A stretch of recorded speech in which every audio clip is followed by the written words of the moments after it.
Hello, I'm Bob Plankers. I'm a Senior Technical Marketing Architect with VMware's vSphere Technical Marketing Team, and it is my pleasure and privilege to walk through what's new in vSphere 7 Update 3, the ultimate update, not the ultimate patch, but the ultimate update release to vSphere 7 itself. Lots of things go into an update release, and this is not going to be a comprehensive presentation here because we would be here forever. Hundreds and hundreds and hundreds of things get updated, fixed, improved, wordings changed, all that sort of stuff. And so let's go through and hit the highlights. Starting with vSphere with Tanzu. You might recognize this as Kubernetes. And in fact, this is one of the biggest things about vSphere 7 when it was announced in April 2020, was that you could build a Kubernetes environment, a modern application environment, right on the infrastructure that you were already running, that already exists in your data center. And there's a lot of advantages to that. You know, Tanzu, when this was first released, it was vSphere with Kubernetes.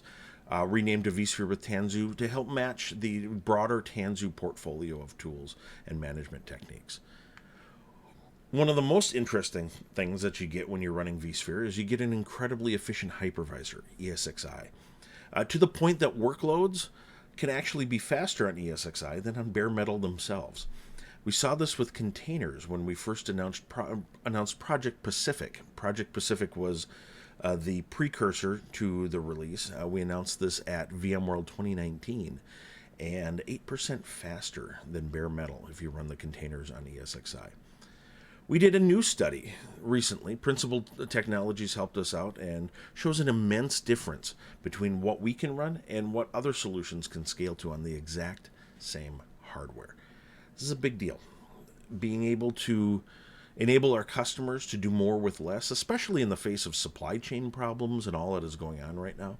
But also, even without the supply chain problems, being able to do more with less, having second and third order effects, efficiency effects, cost effects on IT departments really saves time and money and effort. Studies really aren't just us showing off. I mean, we like the results, clearly, but it really gets to the heart of why vSphere is such a great solution to start with. Getting what we want is really nice. One of the things that organizations like is being able to drop vSphere with Tanzu right into the environment that they've already got. And networks, in particular, come in many shapes and sizes. And so some of our customers told us they'd like more flexibility around networking. We've done that in vSphere 7 Update 3 with the vSphere with Tanzu and DHCP support. Now you can choose DHCP for the management network. You can choose it for the workload network. You can pick and choose what parameters you want. DNS, NTP, IP addresses, obviously, that sort of thing. A lot more easily configured, a lot more flexible now. It's not one size fits all. It's all very granular. You can choose whichever option you'd like for whichever parameters you'd like. If you do this, a technical note is if you do this, DHCP client identifiers are wonderful. You can set those up in Tanzu. Part of Kubernetes and vSphere with Tanzu will redeploy VMs and to run the containers, and the different MAC addresses with a different VM will cause a pod to have different, and the management interfaces to have different IP addresses. To get around this, there's DHCP client identifiers. So you can tell your DHCP server to assign an IP to that client identifier and then have the new VMs deployed with that client identifier. Problem solved. Speaking of solving problems, logging. You know, there's a lot of moving parts in a Kubernetes environment. We take care of a lot of that complexity. But sometimes you still need credentials. Sometimes you still need things from people. And things from people sometimes have errors in them. You get the credentials wrong, mistype of usernames, whatever, you know. Better logging, better surfacing of error messages into the clients themselves. vSphere 7 Update 3, vSphere with Tanzu, has that now. These checks run each time a change is made. And in this example here, wrong username was specified, and it pops it right up as an error that somebody can go in and fix. And when they fix it, because Kubernetes is a declarative environment, it'll just try again to make the environment correct, and it'll succeed this time. Every vSphere update improves lifecycle in some way. I mean, the GA of vSphere 7 introduced Lifecycle Manager, and that was huge. Lots of behind-the-scenes changes, some really important changes, some really important clarifications too. So let's do that first. First, SD cards, USB storage, USB flash storage, that sort of thing. You might have heard something about this. Historically, SD cards and USB devices have been chosen to free up device bays and lower the cost of ESXi itself. But those devices have lower endurance. All SSD has, all flash rather, has endurance limits. One of the things that maybe isn't widely known is that a flash memory has, every time you write to it, you wear it out a little bit. The voltages needed to write to flash memory destroy it over time. And so that's why you see, disk defragmenters not recommended, that sort of thing. On bigger devices meant for storage, this is an older Intel SSD out of a server. It's 480 gigs and has a SATA interface. These are built to deal with that. They have something called wear leveling, so it spreads the writes all around the drive. In fact, it also has extra capacity. This 480 gig drive actually has 528 gigs of memory in it. And so when a cell wears out over time, it just gets spared out automatically by this device itself. These things aren't so smart. SD cards aren't so smart. And so we've seen vendors over time. They've had Dell, HPE, heck, even cameras that use SD cards do mirroring. They mirror the SD cards for reliability. It's because they're not, they can't take the writes as well. They're not as smart. And writing in one place over and over and over again wears it out like you wear a hole in your shoe, sort of thing. And so that's a consideration. Some of the things that have happened with vSphere 7, the format changes on disk, have really kind of brought some of these problems to the surface, these things that were simmering. And many of our customers, many of you know that these things exist, these problems exist with this class of storage. But Flash is not unreliable. It just needs to be designed more like this than like this. And so that's what we're asking moving forward now, is that deprecating SD cards, deprecating USB devices in favor of the more reliable storage as boot. There are some workarounds. You can move the ESX OS data partition. And if you are still installing, you'll see when you upgrade to vSphere 7 Update 3, you'll see that it calls itself a degraded mode. It's limiting writes and doing some things to help prolong the life of the SD cards. Moving forward, though, the plan is to try to get people off of these devices. And for more information about this is going to be a hot topic. For more information, check this out. There's a number of KB articles and other things. This link to core.vmware.com has a lot of information linked to it. So check it out and start making plans to move forward. Speaking of moving forward, Lifecycle Manager, a few things. Actually, speaking of moving backwards in this case, depot editing. Sometimes things don't quite go as planned, and we need to recall a driver update or something. And so being able to notify admins of that, we can do that now. You can get alerts from Lifecycle Manager that something has been recalled, a driver or other component. You can delete things from the depots themselves, and that's an important thing. Second, disk compatibility.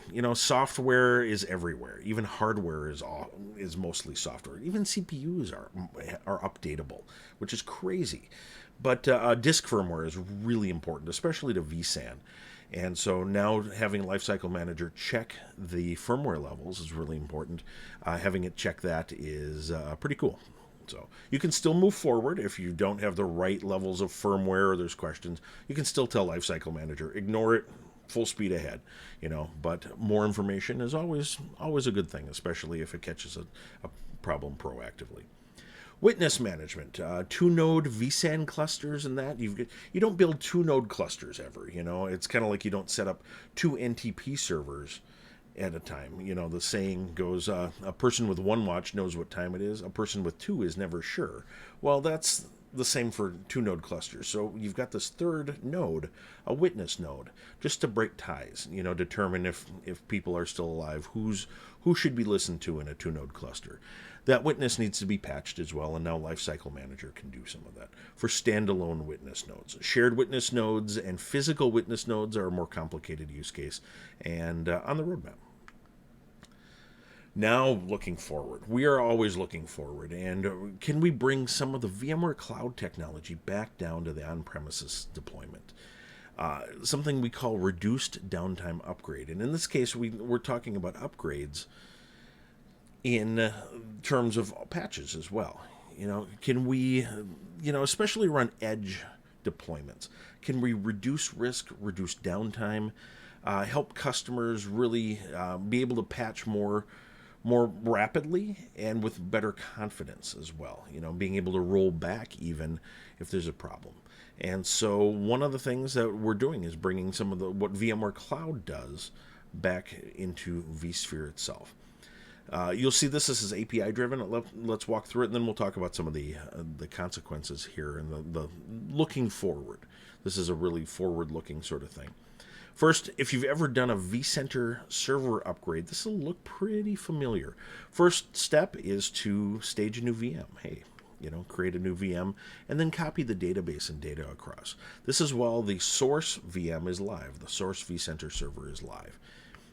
Then it switches over, does all of the copying, does all that stuff while everything is live, and then just takes a short outage to cut the services over, do one final copy, very vMotion-like, and cut the services over. When that is done, it shuts down the old appliance, and then after a certain amount of time, when it's determined that everything looks fine, everything's working all right, we can clean it up. It's API driven for now. It doesn't have an official use right now, though. If you keep your eyes open at a conference coming up, you might see some uses for this. It's worth thinking about how this might impact things moving forward, and that's why we mention it, like getting you thinking about changes. There will be an appliance download. You need enough resources to deploy a second VCSA. A fresh VCSA it has pros and cons. It'll eliminate any customizations you've made.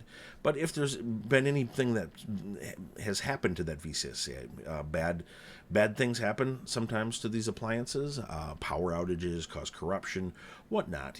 That stuff will get erased as well. And so it's really a fresh start. This is also not a replacement for vCenter server backups. File-based backup and restore is really important too.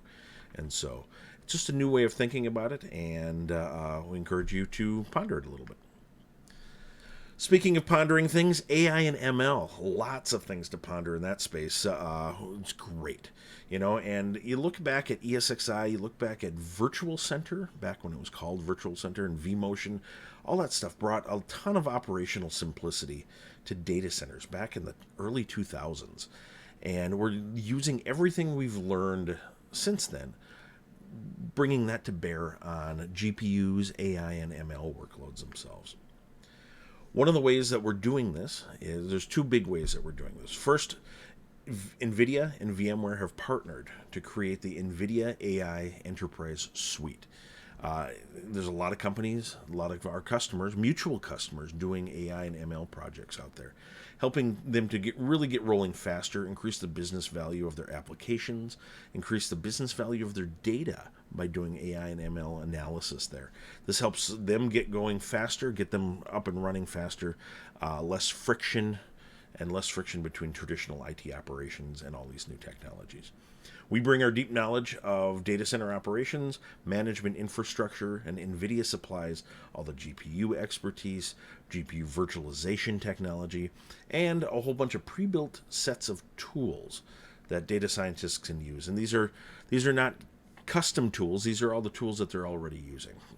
Frameworks like PyTorch, TensorFlow, TensorRT, that sort of thing. And chances are, if you're trying to build it using one of the popular frameworks, they've got a container for it. These are all packaged up as containers that can be easily deployed and managed. Hey, we were just talking about GPUs in Tanzu. Well, here you go. This suite was actually formally launched in August of this year. It's exclusive to vSphere. It'll evolve over time as we get feedback and some of these new technologies evolve. If you look at this chart, there is a lot of really cutting edge stuff on this chart, and it's a really exciting space. The second big way that VMware works with GPUs is through something called Bitfusion. Bitfusion helps virtualize GPUs fully. It allows for pooling of the GPUs. It allows for resource management. It really decouples the GPUs from the workloads for management, flexibility, and performance, and efficiency as well. Bitfusion 4.0 is out. Like the NVIDIA AI suite, it is not directly coupled to vSphere, but 4.0 was released recently. It has some new tools and improvements in it. Support for managing the Bitfusion authorization tokens via the normal Kubernetes secrets mechanisms. That's really important.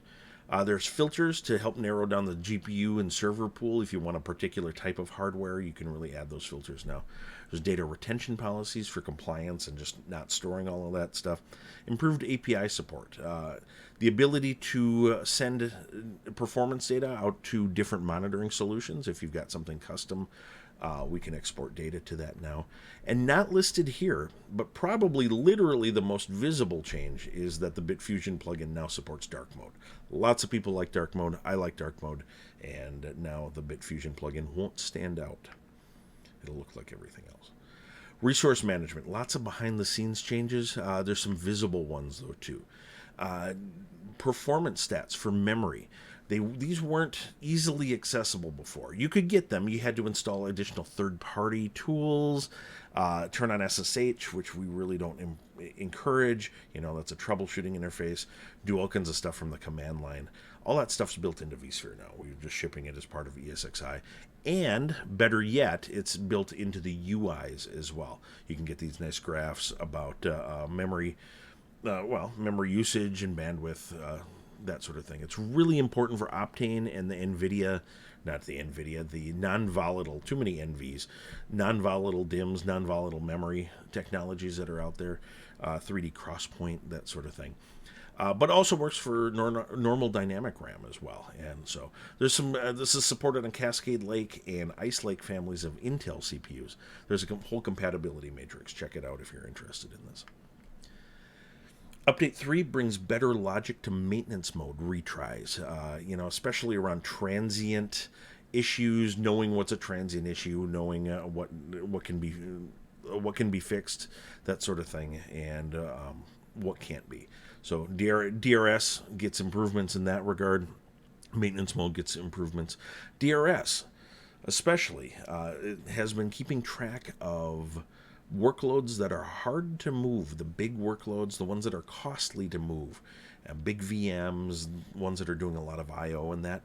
And in normal operations, it tries not to move them very much. It'll move other workloads around and keep those workloads where they're at. But patching is hard in that regard because it's got to move, right?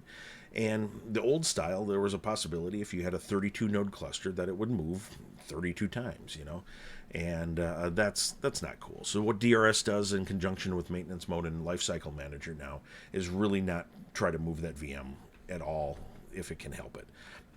It'll need to move it once, and there it stays. So a little bit of improvement there, but it will be really noticeable for environments that have large VMs.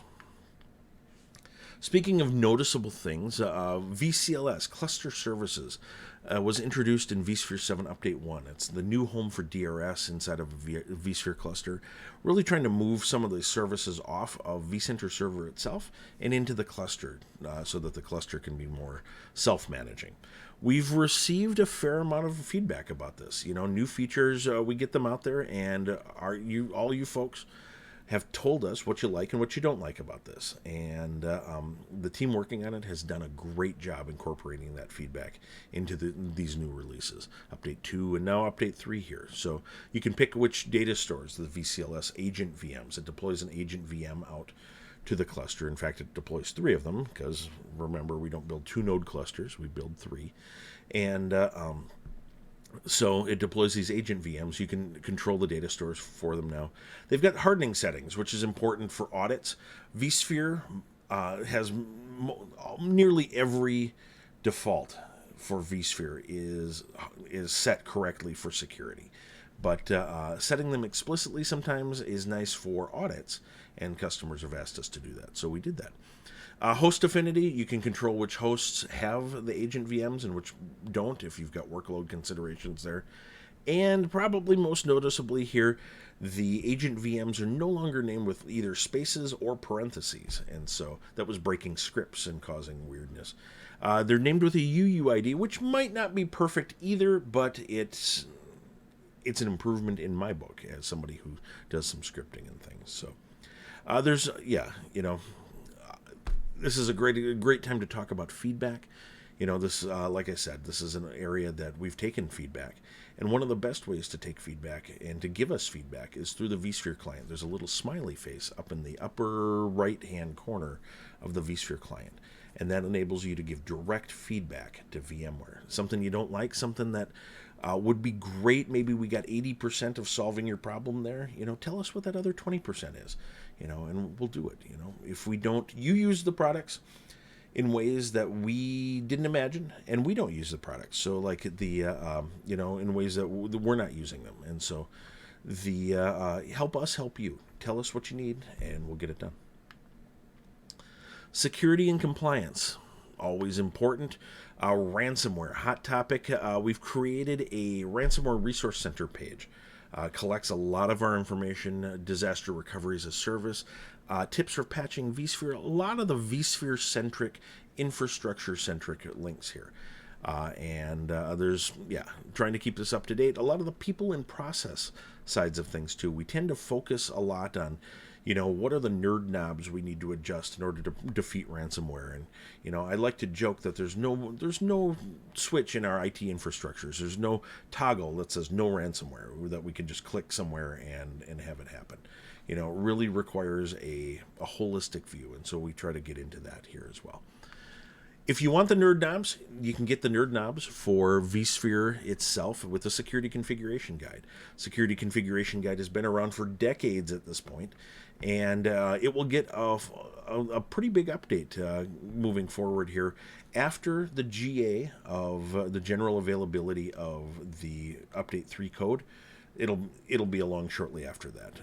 Security is a very detailed oriented thing, and we like using the released code, the production code, to make sure that all of our stuff is set for you. Because as much as we like talking to all you folks, we also like not talking about typos and things like that too. It's very important. If you want more information about that, or you're interested in compliance, there's a lot of organizations that have to worry about CGIS, PCI, HIPAA, GDPR, CMMC, NIST 800-53, NIST 800-171. I'm missing a few. I'm slipping in my age here. But organizations that are interested in that sort of regulatory compliance, it's hard because compliance often looks like a technical problem, but it's really a business requirement. It's different than security. It's related to security. In fact, good security leads to good compliance because they often check the same things. But compliance for customers, audits are something that have to happen on implementations. Audits are always done against an implementation of a product. vSphere is very secure. We go through things like the common criteria, NIAP certifications, a lot of that stuff, a lot of the high-level security configuration certifications and security certifications. But, I often compare it to building a house or renovating a house. You can buy a switch, a light switch. It's got a UL rating on it, which is roughly similar to like a security rating for vSphere. We know that the switch does certain things in certain conditions, and we know vSphere does certain things, does the right thing in many conditions. But can I wire this up to cause a short circuit? Absolutely. And one of the best things about vSphere is its flexibility, but you can wire it up, you can implement it in weird ways. And so an auditor wants to check to make sure that you've not done that, that you've wired it up in pretty sane ways. And making good decisions around the processes and the implementations. And so, just like a building inspector won't inspect a pile of wires out in the garage for a home remodel, an auditor, a compliance auditor, wants to see a full implementation. And so that makes it hard for us to get involved. But one way that we do is we've got compliance kits for VCF. We've got product audit guides for vSphere and, for vSphere. And that will help explain the security controls and how they map to the requirements of a compliance framework. So PCI DSS has a bunch of stuff there. NIST 800-53, that's a good example. So you want to know how, a particular vSphere control maps to like AU12 or whatever. These guides can help put that together. And so check it out. If you're doing that sort of stuff, check this out. They're great resources.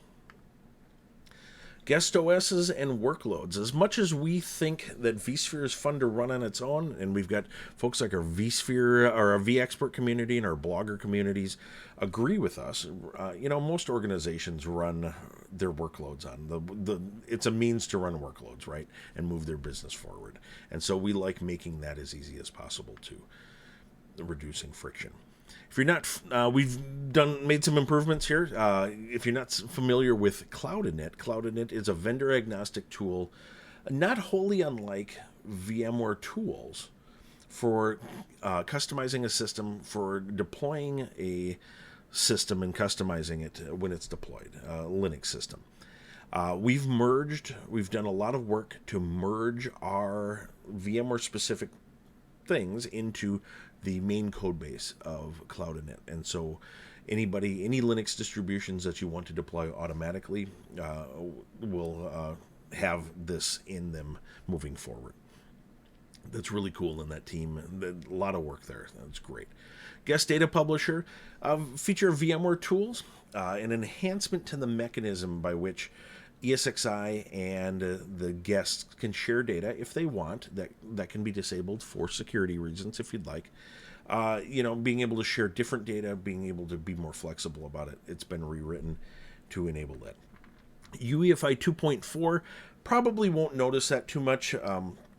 VMware tends to be pretty conservative about this sort of thing, but we need to move it forward for more compatibility with newer guest operating systems. Last, virtualization-based security is a big part of Microsoft Windows security. Device Guard, Credential Guard, these are all names that Microsoft uses for it, and we've supported it for a long time. We've got probably the best implementation of it around, and it's fast. The truth of it is, it's a little bit of Hyper-V running inside the guest itself. And so, and this is true on physical hardware, it's true on a VM. You get a little layer of Hyper-V when you turn it on. And so it's nested virtualization, and nested virtualization is tricky because if you've seen the movie Inception, it often gets compared there as well. You've got these different layers and you've got to move data between them. We do that really well. We've really optimized it, and we had it working on Intel for the longest time. AMD, as AMD has gained market share, increased interest there. And it's been working, but this sort of thing requires a cross-industry effort. The guest operating system has to support it fully. VMware, vSphere has to support it fully, and the hardware has to support it fully. And so with Update 3 here, we can finally say everything is in place. All the guest OS changes that needed to happen for AMD hardware there. vSphere is set, and the hardware itself is set. So enjoy. Last in the guest OS and workloads category is timekeeping. The quote in the title here is from the American jazz trumpeter Miles Davis. He was most likely talking about how life is short, which is exactly my point. We need to make configuring and maintaining time providers fast, so we can get back to our lives, right? We've got other things to do. But accurate and consistent time is really important for computer systems. Lots of little problems happen because of it. Lots of little delays happen. Really important for clusters, really important for cryptography, that sort of thing. You might recall that we added Precision Time Protocol to vSphere 7, and every update we make an announcement about it. We've improved it. VMware Tools has a time provider that you can install directly into Windows timekeeping services Windows Time can query these devices directly, that sort of thing. And now with vSphere 7 Update 3, a number of different ways that PTP can be brought into these environments. One of the things about PTP is it's pretty different than NTP. NTP, network time protocol, has the idea of multiple servers, and then it queries the latency, tries to figure out how long it takes, and tries to adjust like that. But PTP is sub-millisecond accuracy. And so virtualization really messes with that at times because those layers can have variable latency in them. And so what our developers have done really add some flexibility to how you plumb it in. You can use a dedicated network interface on ESXi to get this stuff off the network. The PTP signals, the data streams off the network. You can use a VM kernel adapter, that sort of thing. And then you can add a specialized device to the VM itself for a high precision clock. One of the other things about PTP is that it doesn't do fallback. It doesn't do the failover. It's not like NTP where there's multiple servers and if one of them goes away, you've got more, right? PTP isn't quite like that. And so it's possible that PTP goes away, and then what? Well, we can now configure fallback to NTP sources. So you have some time, but maybe it's not as accurate. You'll notice in here pool.ntp.org if you need devices or if you need NTP servers, you can. We've joined the NTP pool.ntp.org structure, and so that's pretty cool. And VMware Tools. VMware Tools is great. Like I said before, it's got automatic things to help speed this along. You might have to do a custom install, and you'll see the time provider. But it's there, and it makes things really, really easy. Storage. Storage is absolutely the bedrock for all virtualization infrastructure, and every time we make a release, it improves. But beyond just vSAN, and I have to say there's lots of improvements in vSAN 7 Update 3 as well. Different technical marketing group talks about that, so you should go check them out. Core.vmware.com has vSAN information as well. Go check it out. NVMe over Fabrics, really hot technology right now. Prior to Update 3, you had to use HBAs and RDMA-capable NICs, all that stuff. Update 3 opens it up to TCP/IP support on pretty much any NIC you have, and that is great. Just democratizing the whole thing. Standard Ethernet hardware, can't beat it. You can still use the fancy stuff. Might go faster. There's always performance implications in that, but flexibility is really nice too. Speaking of that flexibility, 128 nodes can now mount an VMFS 6 volume. And that doesn't mean that the cluster size went up. It just means that, if you're doing upgrades and things like that, you can have perhaps multiple clusters mounting them or whatever you want. But you don't need any special permission or certification to go to 128. The max cluster size for vSphere itself is 96 nodes. That was improved in Update 2, I believe. Affinity enhancements for first-class disks and container-native storage. Our love of three-letter acronyms in the industry goes unblemished here. The Affinity Manager is something that with VMFS 6 keeps track of resources on disk. So if we want to write to something, it's faster. It knows it's like a caching layer, but it's not. Anyhow, you can look it up. The Update 3 brings those affinity enhancements. Those enhancements that were available for normal VMDK files, normal VMs, brings those to the container world as well with Update 3. Last, vVols. vVols is huge, continues to get better. Update 3, there's a better procedure for batching up snapshots. So if you want to take a snapshot of all your VMs simultaneously, it transfers into... There's less effect on the workloads themselves. It's smarter about how that's happening. These updates, like I said, are courtesy of our storage and availability technical marketing group. They've got materials out on vSAN and many of these sorts of topics out on core.vmware.com, just like us. Networking. Big news with networking in vSphere 7 Update 3. NSX management interfaces now integrated into the vSphere client.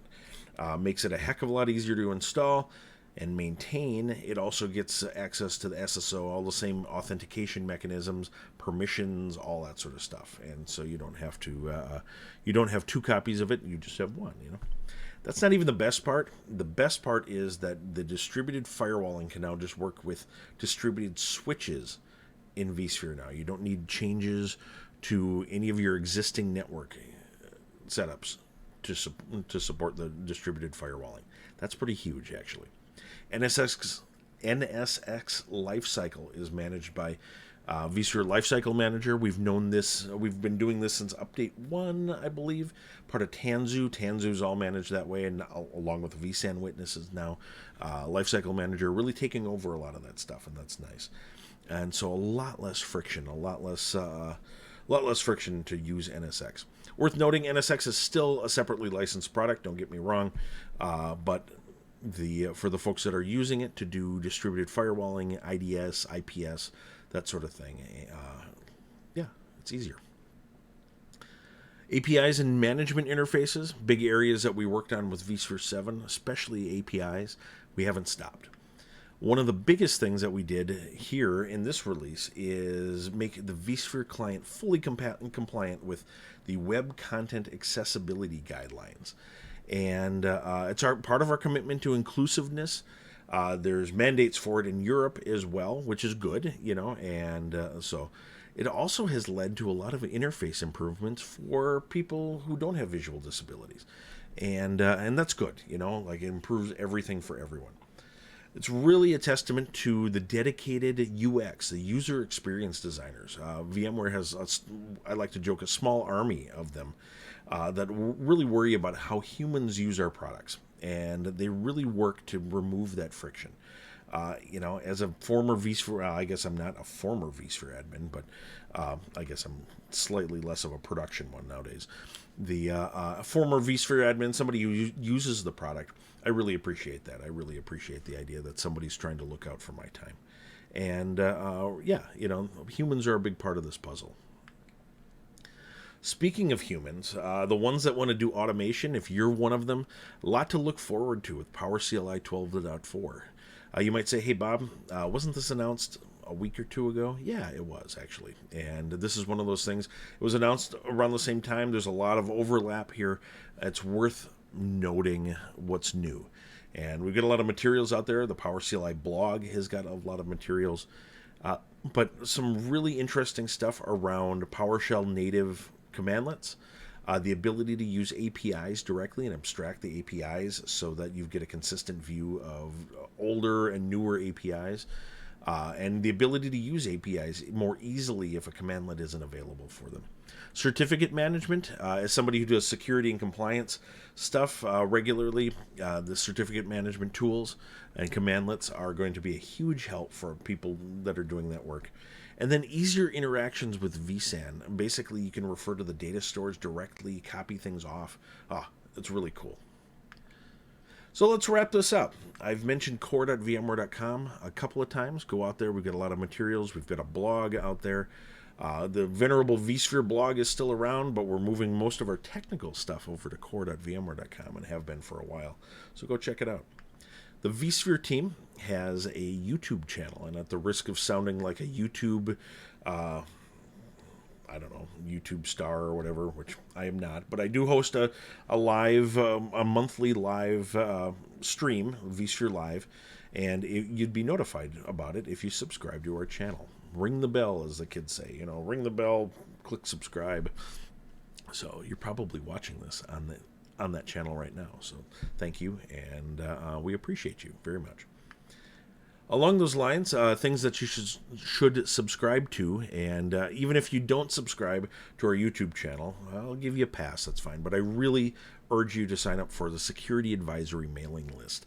You're not going to get any marketing stuff. The only thing it's used for is security advisories. And so when something new comes out, security advisories are part of the landscape in IT, as much as we don't want to think about that.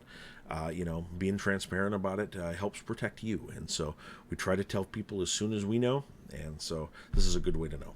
Please sign up for it. Thank you very much. We appreciate you. We hope that you're staying safe and sane. And thanks for using vSphere. And yeah, enjoy vSphere 7 Update 3. Take care.